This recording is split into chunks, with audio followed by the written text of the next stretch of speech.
ರಾಜ್ಯದಲ್ಲಿ ಮಳೆಯ ಆರ್ಭಟ ಯಾವ ರೀತಿ ಇದೆ ಅನ್ನೋದರ ಡೀಟೇಲ್ಸ್ ಅನ್ನು ನಾವು ಕೊಡ್ತಾ ಇದ್ವಿ. ಅದರಲ್ಲೂ ಮಳೆ ಅಂದ್ರೆ ಸಾಮಾನ್ಯವಾಗಿ ಸಮೃದ್ಧಿಯ ಸಂಕೇತ, ಬಟ್ ಬೆಂಗಳೂರಿನ ಪಾಲಿಗೆ ಮಾತ್ರ ಇದು ಸಮಸ್ಯೆಯ ಸಂಕೇತ ಆಗ್ತಾ ಇದೆ. ಕಾರಣ ರಾಜಕಾರಣಿಗಳು ಹಾಗೂ ವ್ಯವಸ್ಥೆಯ ಅಧ್ವಾನದ ಕಾರಣಕ್ಕೆ ಹೀಗಾಗಿ ಸ್ವಲ್ಪ ಭಯ ಪಡೋ ರೀತಿ ಆಗ್ತಾ ಇದೆ. ಉಳಿದಂತೆ ಇದು ಖುಷಿ ವಿಚಾರನೆ. ರಾಜ್ಯದಲ್ಲಿ ಬಹುತೇಕ ಜಿಲ್ಲೆಗಳಲ್ಲಿ ವರುಣರಾಯ ಇನ್ನೂ ಅಬ್ಬರಿಸಲಿದ್ದಾನೆ ಅನ್ನೋದರ ಡೀಟೇಲ್ಸು. ಇವತ್ತು ಕೂಡ ಧಾರಾಕಾರ ಮಳೆ ಆಗುತ್ತೆ ಅನ್ನೋದರ ಮಾಹಿತಿ ಲಭ್ಯ ಆಗ್ತಾ ಇದೆ. ಬೆಂಗಳೂರಿಗೆ ಮತ್ತೆ ಮಹಾಮಳೆಯ ಮುನ್ಸೂಚನೆ. ಒಂದು ಮಳೆ ಬೆಂಗಳೂರಿನಲ್ಲಿ ಜನರನ್ನ ಮುಳುಗಿಸ್ಬಿಟ್ಟಿತ್ತು. ಅದರಲ್ಲೂ 60ಕ್ಕೂ ಅಧಿಕ ಲೇಔಟ್ಗಳಿದಾವಲ್ಲ, ಅಲ್ಲೆಲ್ಲವೂ ಕೂಡ ನಡುಗಡ್ಡೆಯ ಸಿಚುವೇಶನ್ ಇತ್ತು. ಮೇ 27ಕ್ಕೆ ರಾಜ್ಯಕ್ಕೆ ಮುಂಗಾರು ಎಂಟ್ರಿ ಆಗುತ್ತೆ. ನೆನಪಿರಲಿ, ದೇಶದಲ್ಲಿ ಮೊದಲು ಮುಂಗಾರು ಎಂಟ್ರಿ ಕೊಡೋದು ಕೇರಳಕ್ಕೆ. ಸೊ ರಾಜ್ಯಕ್ಕೆ 27ನೇ ತಾರೀಕು ಎಕ್ಸ್ಪೆಕ್ಟೇಷನ್ ಇದೆ.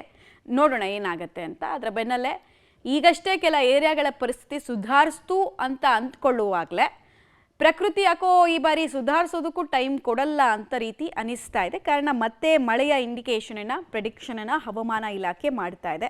ಎಲ್ಲೆಲ್ಲಿ ಯಾವ್ಯಾವ ರೀತಿ ಮಳೆ ಆಗುತ್ತೆ ಹಾಗಾದರೆ. ಆಮೇಲೆ 3 ರೀತಿಯಾದಂತಹ ಅಲರ್ಟ್ನೆಸ್ ಇರುತ್ತೆ: red alert, orange alert, yellow alert ಅಂತ. ಸೊ ಅದನ್ನು ನೋಡ್ತಾ ಹೋಗೋಣ ನಾವು. ಇವತ್ತು ಮತ್ತು ನಾಳೆ ಬೆಂಗಳೂರಿಗೆ ಯೆಲ್ಲೋ ಅಲರ್ಟನ್ನು ಘೋಷಿಸಲಾಗಿದೆ. ಯೆಲ್ಲೋ ಅಲರ್ಟ್ ಅಂದರೆ 60ರಿಂದ 60 ಮಿಲಿಮೀಟರ್ನಿಂದ 110 ಮಿಲಿಮೀಟರ್ ಮಳೆ ಬಿದ್ದರೆ ಅದನ್ನು ಯೆಲ್ಲೋ ಅಲರ್ಟ್ ಅಂತ ನಾವು ಕನ್ಸಿಡರ್ ಮಾಡ್ಬೋದು. ಸೊ ಇವತ್ತು ಮತ್ತು ನಾಳೆ ಒಂದು ಮಾಡ್ರೇಟ್ ಮಳೆ ಆಗುತ್ತೆ, ಮೀಡಿಯಂ ರೇಂಜಲ್ಲಿ ಮಳೆ ಬರುತ್ತೆ ಅಂತ ಹೇಳಲಾಗ್ತದೆ ಬೆಂಗಳೂರಿನಲ್ಲಿ. ಹಾಗೆ ಇವತ್ತು ಮತ್ತು ನಾಳೆ ಕರಾವಳಿ ಜಿಲ್ಲೆಗಳಿಗೆ ರೆಡ್ ಅಲರ್ಟನ್ನು ಘೋಷಣೆ ಮಾಡಲಾಗಿದೆ. ಇದು ಸ್ವಲ್ಪ ಯೋಚನೆ ಮಾಡಬೇಕಾಗಿರೋ ವಿಚಾರ. ಕರಾವಳಿ ಪ್ರದೇಶದಲ್ಲಿ 20-25 ಸೆಂಟಿಮೀಟರ್ ಮಳೆ ಎಲ್ಲ ಬೀಳುತ್ತೆ, ಅದು ನಾರ್ಮಲ್ಲು.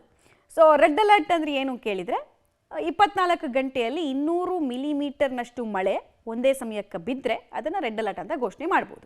ಸೊ ಮೇ 21-27ನೇ ತಾರೀಕು ತ್ರಿವೇಣಿ ಸಂಗಮ ಪ್ರದೇಶ, ಬಾಗಲಕೋಟೆ ಜಿಲ್ಲೆಗೆ ಯೆಲ್ಲೋ ಅಲರ್ಟನ್ನು ಘೋಷಿಸಲಾಗಿದೆ ಅನ್ನೋದು ಗೊತ್ತಾಗ್ತಾ ಇದೆ. ಬಾಗಲಕೋಟೆ ಕೂಡ ನಿಮಗೆ ನೆನಪಿರ್ಬೋದು, ಕಳೆದ ಕೆಲ ವರ್ಷಗಳಿಂದ ಪ್ರವಾಹಕ್ಕೆ ತುತ್ತಾಗ್ತಾ ಇರುವ ಜಿಲ್ಲೆಗಳ ಪೈಕಿ ಒಂದು. ಯಾಕಂದರೆ 3 ನದಿಗಳಲ್ಲಿ ಸಂಗಮಿಸುತ್ತೆ.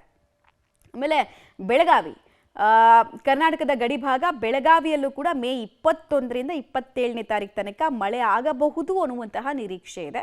ಆಲ್ಮೋಸ್ಟ್ 1 ವೀಕು ಎಡಬಿಡದೆ ಮಳೆ ಬರಬಹುದು ಅಂತ. ಮೇ 22 ಮತ್ತು 23ನೇ ತಾರೀಕು ಕರ್ನಾಟಕದ ಮುಕುಟಮಣಿ, ಬೀದರ್ ಜಿಲ್ಲೆ, ಇಲ್ಲಿ ಯೆಲ್ಲೋ ಅಲರ್ಟನ್ನು ಕೊಡಲಾಗಿದೆ. ಅಂದರೆ ಒಂದು 65ರಿಂದ 110 ಮಿಲಿಮೀಟರ್ ಮಳೆ ಬರಬಹುದು ಅಂತ. ಆಮೇಲೆ ಇನ್ನೊಂದು ಪ್ರವಾಹ ಪೀಡಿತ ಜಿಲ್ಲೆ ಧಾರವಾಡ, ಇಲ್ಲಿ ಬೆಣ್ಣಿಹಳ್ಳ ಅಂತೆಲ್ಲ ಇದೆ, ಅಲ್ಲಿ ವಿಪರೀತವಾಗಿ ಮಳೆ ಬಂದರೆ ಪ್ರವಾಹ ಎಲ್ಲ ಸೃಷ್ಟಿಯಾಗುತ್ತೆ. ಮೇ 21ರಿಂದ 27ನೇ ತಾರೀಕು ತನಕ ಧಾರವಾಡದಲ್ಲೂ ಕೂಡ ಮಳೆ ಅಬ್ಬರಿಸಬಹುದು ಅನ್ನುವಂತಹ ನಿರೀಕ್ಷೆ ಇದೆ. ಮೇ 21-22ನೇ ತಾರೀಕು ಬೆಂಗಳೂರಿಗೆ ಅಂಟಿಕೊಂಡಂತೆ ಇರುವಂತಹ ಜಿಲ್ಲೆ ಚಿಕ್ಕಬಳ್ಳಾಪುರ ಜಿಲ್ಲೆಗೆ ಯೆಲ್ಲೋ ಅಲರ್ಟನ್ನು ಘೋಷಿಸಲಾಗಿದೆ. ಬೆಂಗಳೂರು ಸುತ್ತಮುತ್ತ ಇರುವಂತಹ ಜಿಲ್ಲೆಗಳಿಗೆ ವಾಯುಭಾರ ಕುಸಿತದ ನೇರ ಪರಿಣಾಮಗಳು ಆಗ್ತಾ ಇದೆ. ಇಂದು ಚಿತ್ರದುರ್ಗ, ದಾವಣಗೆರೆಗೆ ಆರೆಂಜ್ ಅಲರ್ಟನ್ನು ಘೋಷಿಸಲಾಗಿದೆ. ಆರೆಂಜ್ ಅಲರ್ಟ್ ಅಂದರೆ ಸಾಮಾನ್ಯವಾಗಿ 65ರಿಂದ 200 ಮಿಲಿಮೀಟರ್ ಮಳೆ ಬಿದ್ದರೆ ಅದನ್ನು ಆರೆಂಜ್ ಅಲರ್ಟ್ ಅಂತ ಘೋಷಣೆ ಮಾಡಲಾಗುತ್ತೆ. ಸೊ ಮೇ 21, 26 ಮತ್ತು 27ನೇ ತಾರೀಕು ಮೈಸೂರು ಜಿಲ್ಲೆಗೆ ಅಲ್ಲೂ ಕೂಡ ಆರೆಂಜ್ ಅಲರ್ಟನ್ನು ಘೋಷಿಸಲಾಗಿದೆ. ಇದು ಹವಾಮಾನ ಇಲಾಖೆ ಪ್ರೆಡಿಕ್ಷನ್, ಇಷ್ಟ ಆಗಬಹುದು ಅಂತ ಮುಂಚೆನೇ ಮುನ್ಸೂಚನೆಯನ್ನು ಕೊಡ್ತಾ ಇದ್ದಾರೆ. ಅಗತ್ಯ ಕ್ರಮಗಳನ್ನು ತುರ್ತಾಗಿ ಏನೇನು ತಗೊಳ್ಬಹುದು ಅದನ್ನು ತಗೊಳ್ಳಿ ಅಂತ ಹೇಳ್ತಾ ಇದ್ದಾರೆ. ಬಟ್ ಇದೆಲ್ಲಕ್ಕಿಂತ ವರೀಸಮ್ ಫ್ಯಾಕ್ಟರ್ ಅಂದರೆ ಬೆಂಗಳೂರಿನಲ್ಲಿ ಯೆಲ್ಲೋ ಅಲರ್ಟ್ ಕೊಟ್ಟಿರೋದು. ಬೆಂಗಳೂರಿನಲ್ಲಿ ಕೆಲ ಪ್ರದೇಶ ಇದೆ, ಒಂದು 200 ಪ್ರದೇಶ ಇದೆ. ಅದರಲ್ಲಿ 100ಕ್ಕೂ ಹೆಚ್ಚು ಪ್ರದೇಶದಲ್ಲಿ 20 ಮಿಲಿಮೀಟರ್ ಮಳೆ ಬಂದರೆ ಆಗಲ್ಲ, ಕೆಪಾಸಿಟಿ ಇಲ್ಲ ಹೋಲ್ಡ್ ಮಾಡೋಕ್ಕೆ.